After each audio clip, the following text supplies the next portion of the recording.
Bismillahirrahmanirrahim. Assalamualaikum warahmatullahi wabarakatuh. Innal hamdalillahi nahmaduhu wa nasta'inuhu wa nastaghfiruh wa na'udzu billahi anfusina wa ba'du. Alhamdulillah ayyuha abna'i wa banati qismut ta'lim al-lughah al-arabiyyah bi Jami'ah Juanda Bogor wa qismut ta'lim lughah al-arabiyyah bi Jami'ah Muhammadiyah al-Islamiyah Madinah. Oke, hari ini kita akan melanjutkan video yang kemarin tentang bentuk-bentuk ibadah haji dan waktu pelaksanaannya secara sinkronus. Maka kita ini bersifat asinkronus membuat video ini untuk Anda bisa sambil praktek. Jadi insya Allah kali ini saya akan menyerangkan tentang bagaimana sih itu cara berihram dalam ibadah haji dan umrah, bagaimana menggunakan pakaiannya juga, plus ada prakteknya insya Allah. Namun sebelumnya kita akan membahas kajian teorinya itu sendiri. Baik, yang pertama anak-anakku semua, jadi kalau misalkan berihram itu ada identik dengan kata mikot. Nah mungkin sedikit kita akan bahas tentang mikot sendiri dikit aja ya. Jadi mikot artinya adalah batasan dan ketentuan, yaitu untuk memulainya ihram itu ada mikotnya. Nah mikot itu ada dua, ada mikot zamani secara waktu dan juga ada mikot makani secara tempat. Apa sih mikot zamani itu? Mikot zamani adalah batas waktu haji menurut jumhur ulama dimulai 1 Syawal sampai terbit fajar 10 Zulhijjah.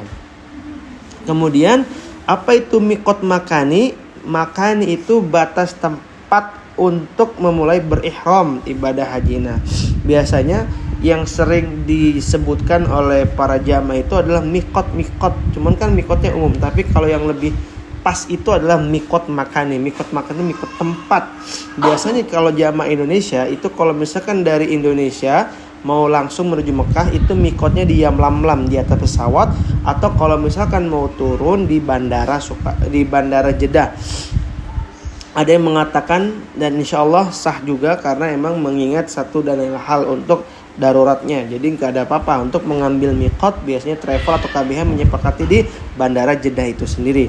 Dan kemudian teman-teman semua, mikot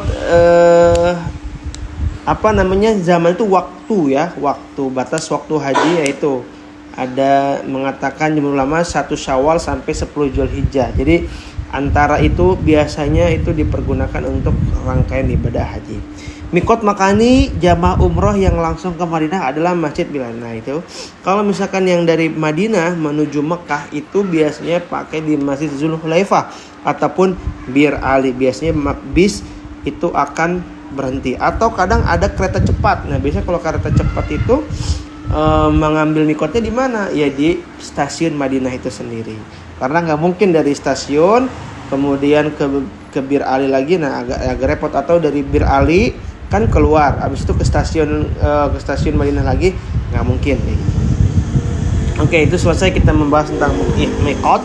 Kemudian lanjut dengan ihram. Ihram artinya asal katanya dari kata ahrama yuhrimu ihram. Apa itu ahrama yuhrimu ihram?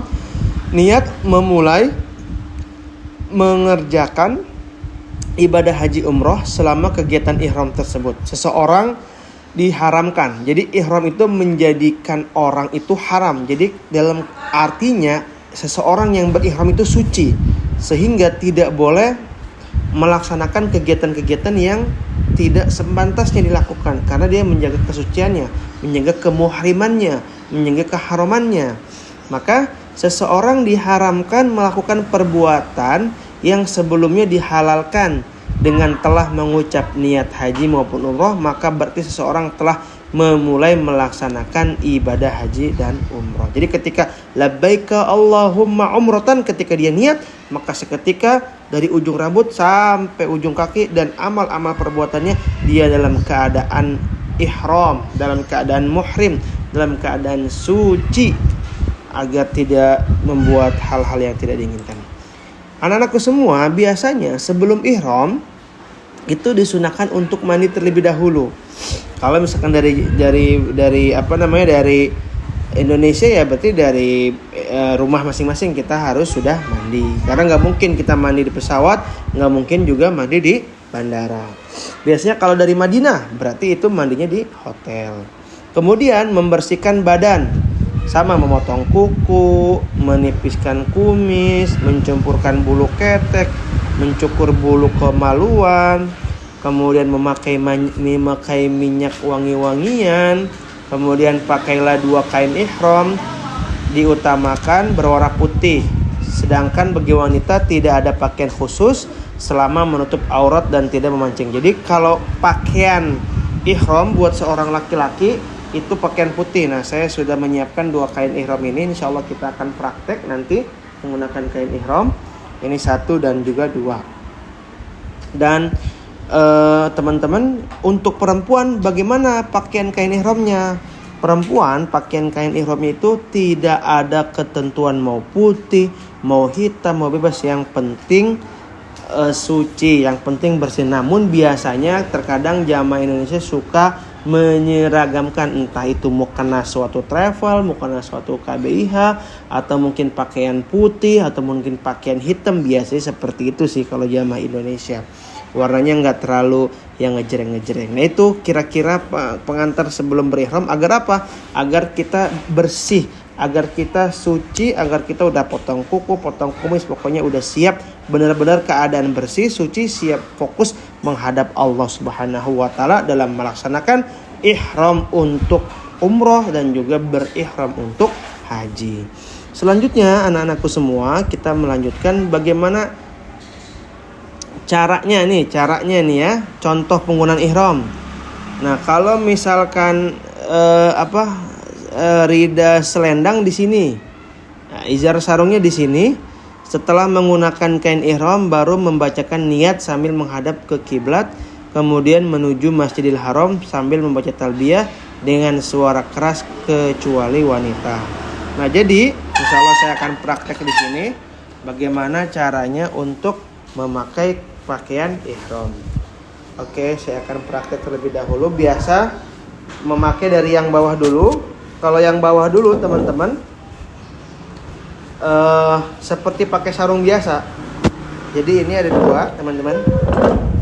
Ada 2 di sini.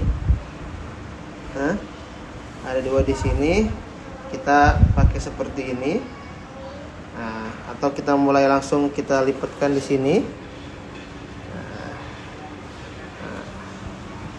Lipatkan di sini, masuk ke sini. Baru dari sini kita lipat. Yang pertama pakai celana dulu ya. Nah, kita seperti biasa pakai celana. Masuk seperti ini buat laki-laki. Seperti sarung. Biasanya pakai sabuk biar enggak kedodoran. Nah, ini mohon maaf karena saya pakai celana, jadinya pakai celana. Namun sesungguhnya tidak boleh pakai celana teman-teman, nggak boleh pakai celana. Dan insya Allah baju pun mohon izin saya buka ya, karena ini dalam rangka untuk praktek memakai kain ihram. Kita pakai kain ihram. Nah, biasanya pakai kain ihram ya cukup seperti ini aja. Nih. Jadi kadang kalau seperti ini sah. Ini sah. Nah, ini sah kayak gini.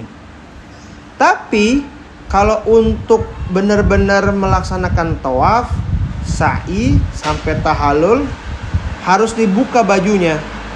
Mohon izin ya, saya buka sebentar. Saya buka sebentar di samping agar insyaallah agar bisa lebih memaksimalkan dalam praktek kegiatan pembelajaran kita. Mohon izin, saya praktek untuk kain ihram. Dan biasanya jamaah haji maupun umroh itu seperti ini biasanya. Nah, sudah persiapan. Nah, ini kita alhamdulillah ya. Nah, kayak gini. Nah, ini sangat-sangat simpel teman-teman untuk melaksanakan pakaian ihram. Biasanya yang pojok, mohon izin, yang pojok itu ditaruh di sini. Taruh di sini, belakang ini, yang pojok di belakang ini sini. Dan ujungnya taruh di sini. Set. Nah, itu udah selesai. Nah, ini biasanya ketika kita pakai di sini tuh kalau sudah di mana? Sudah di Bandara Jeddah atau sudah di Madinah atau di masjid, atau di bis apa di Malaysia segala macam, kita udah pakai seperti ini. Terus kemudian pertanyaannya, ketika kita melaksanakan tawaf, apakah seperti ini? Ketika melaksanakan sa'i seperti ini? Tidak, teman-teman. Jadi ketika nanti tawaf maupun sa'i, maka helainya harus ketiak yang sampingnya harus dibuka. Cara menggunakan kain ihram pada saat melaksanakan tawaf. Nah, khususnya untuk tawaf saja, mohon maaf. Ketika tawaf berarti, nah, ini kita harus diperlihatkan. Mohon maaf, harus diperlihatkan. Nah, jadi untuk melaksanakan tawaf kita seperti ini. Bismillahi Allahu Akbar. Bismillahi Allahu Akbar. Bismillahi Allahu Akbar, mengecup Hajar Aswad untuk melihat posisi permulaan putaran pertama, dan ini harus sejajar. Biasanya kelilingnya di sini. Putaran Ka'bah sini. Tapi kita di sini, Hajar Aswad di sana biasanya, lampu pilar hijau di sana. Kalau dalam ada Masjid Nabawi, kita Bismillahi Allahu Akbar, Bismillahi Allahu Akbar, Bismillah. Putar sampai 7 kali. Putar, habis itu Hijri Ismail, Rukun Yamani, lagi putar sampai 7 kali. Nah, setelah melaksanakan tawaf, baru biasanya sholat sunat tawaf 2 rakaat. Habis sholat sunat tawaf 2 rakaat, habis itu persiapan sa'i. Lantas gimana kalau untuk sa'i? Untuk sa'i seperti biasa, nggak harus seperti ini karena kan di sana dingin. Ketika dingin biasanya dikembalikan seperti semula. Jadi pakaiannya seperti ini untuk sa'i. Jadi untuk tawaf itu berbeda, pakaiannya harus seperti ini. Nah, ini pakaian bebas. Pokoknya yang tawaf itu tadi.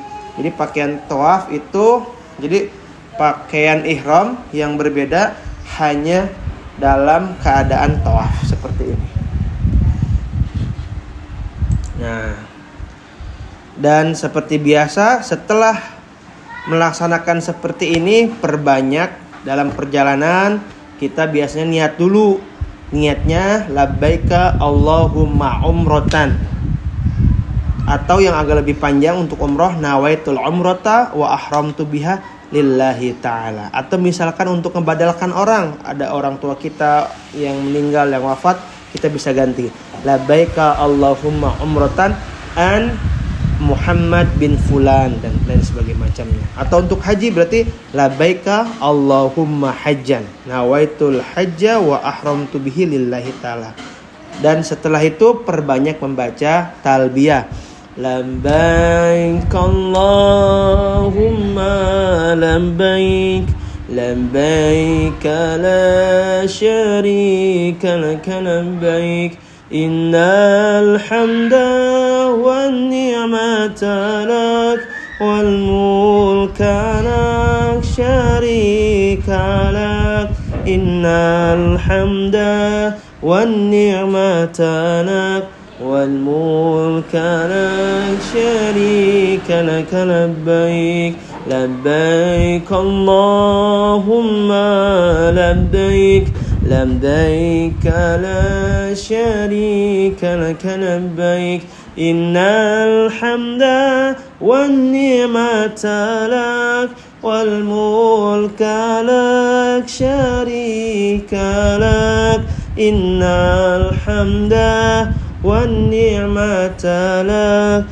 wal mulka la syarika lak. Nah, itu kita harus baca doa apa? Walaupun kita di Indonesia, walaupun kita masih dalam tahap belajar, insyaallah doa labbaika Allahumma labbaik, ya Allah aku penuhi panggilanmu.